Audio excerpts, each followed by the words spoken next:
Joseph de la Capelle, catholique et légitimiste. J'ai regardé Sarkozy, donc, qui a été auditionné par la commission de l'Assemblée nationale. C'était intéressant, c'était un beau spectacle.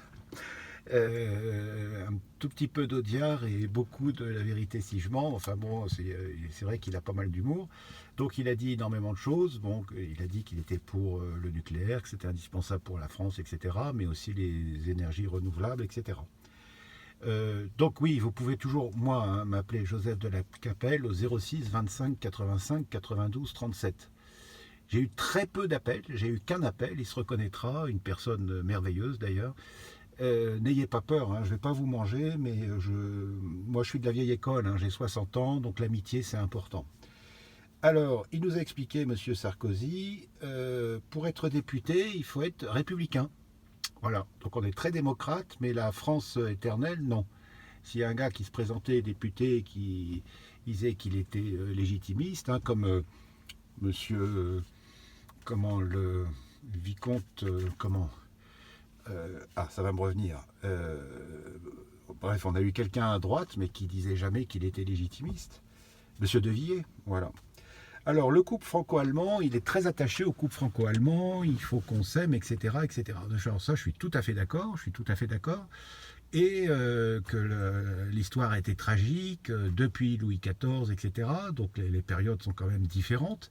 C'est Louis XIV qui a fait le traité de Westphalie. On s'est entendu avec les Allemands pendant très longtemps, jusqu'à la Révolution française. Et pourquoi on ne s'entendrait pas avec les Allemands? On est des grands garçons et des grandes filles. Entre la France et l'Allemagne, on pourrait très bien s'entendre. On est voisins. Donc dans une Europe, enfin je veux dire un Occident chrétien, catholique, oui, donc une Europe des nations, on pourrait très bien s'entendre. Quel est le problème? Alors, Monsieur Sarkozy, je vous ferai remarquer quand même que cette merveilleuse République, en 1939, c'était la Troisième République. En 14, c'était la Troisième République. En 70, c'était le Deuxième Empire. Donc la merveilleuse République, ça a failli quand même, hein, ça n'a pas été extraordinaire.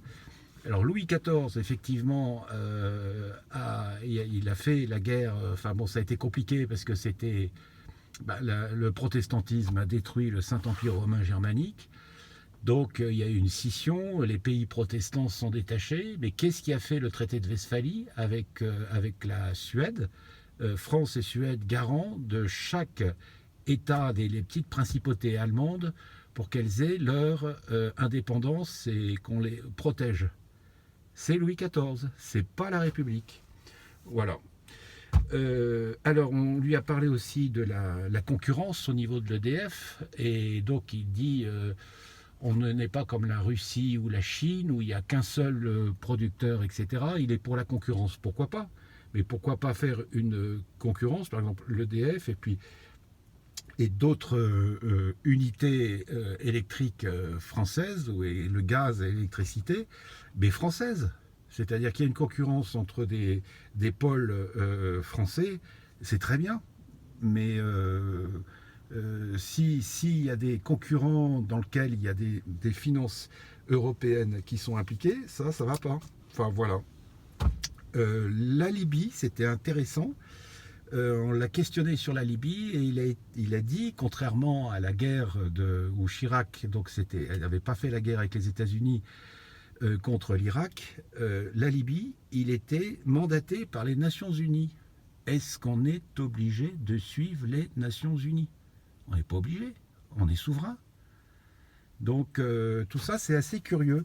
C'est un peu comme Monsieur Montebourg qui a été auditionné. C'était remarquable, je reconnais l'audition de Monsieur Montebourg, sauf le début où il a dit « Oui, la France est souveraine depuis la Révolution française. » Mais ils se foutent de la gueule du monde, quoi. Avant, il y avait un roi, messieurs, et le pays était souverain, avec les corps intermédiaires, avec la reconnaissance des corps intermédiaires.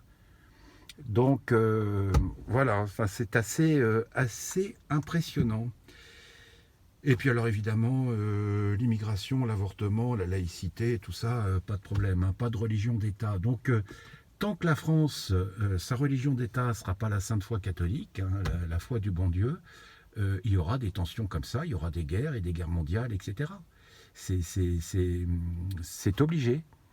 Et voilà, enfin voilà ce qu'on peut dire sur cette intervention, mais sinon c'était du grand spectacle. C'est vrai que c'était assez rigolo, il a pas mal d'humour et tout, c'était pas mal, mais enfin bon, bien marqué quand même. Ils sont tous ces gens sont bien marqués. Et Montebourg, pareil, quoi, ce sont des bleus, et ils ne sont pas de la France éternelle. Donc on parle d'une éclipse de la France éternelle, mais enfin ça dure depuis 1830, il faudrait que ça s'arrête à un moment, quoi.